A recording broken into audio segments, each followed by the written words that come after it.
Non mais alors là, Raphaël Arnaud, candidat LFI, vient de lâcher un missile. Pour lui, ceux qui votent extrême droite seraient des bandeurs d'États-Unis. Et il ajoute même qu'il déteste l'anglais et que ça le fait gerber. Bienvenue dans le grand débat politique, version cours de récré.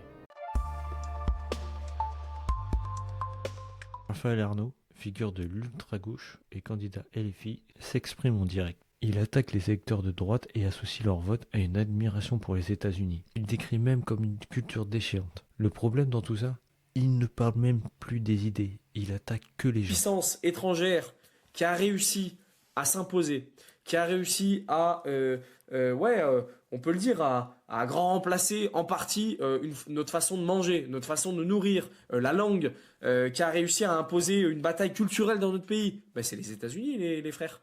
C'est ni plus ni moins que les États-Unis. Ce qui fait qu'on a des McDo qui ont explosé partout.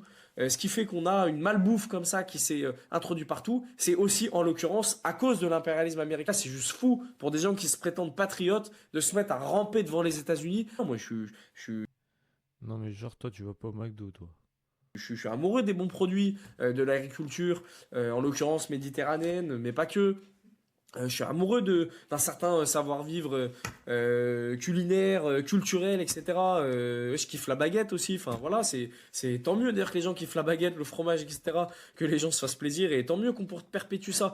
Mais s'il y a bien une puissance étrangère qui est venue rafaler tout ça, à nous foutre du cheddar, qui ont aucun goût, etc. Bah c'est les États-Unis. Enfin, ceux qui votent extrême droite, qui sont convaincus du vote extrême droite, etc. La plupart du temps, c'est des bandeurs d'États-Unis. C'est des gens qui, je sais pas, t'as des espèces de clubs d'Harley Davidson, etc. C'est pas notre culture.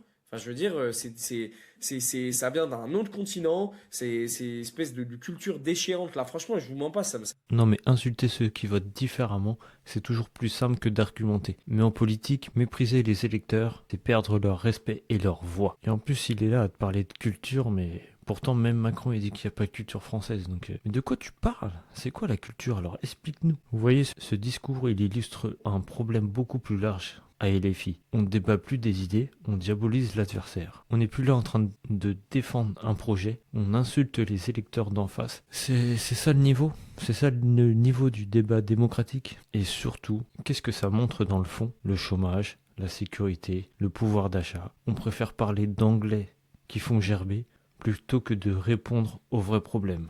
ça me fait gerber, moi. Cette espèce de truc qui vient des États-Unis, etc.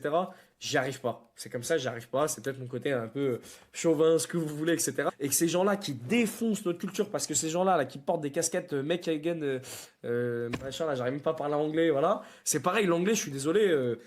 Tant mieux s'il y a des gens qui savent parler anglais, etc. D'ailleurs, ça sert pour les relations aussi, lorsqu'on parle avec des camarades au niveau international, etc. Moi, je parle pas anglais, mais je m'en tarte, quoi. J'aime pas ça, j'aime pas cette langue, bah voilà, c'est pas grave. Non mais le résultat de sa vidéo, au lieu de convaincre, il est méprisant. Il est tout simplement méprisant. Mais c'est vrai que insulter les électeurs, ça n'a jamais fait gagner une élection.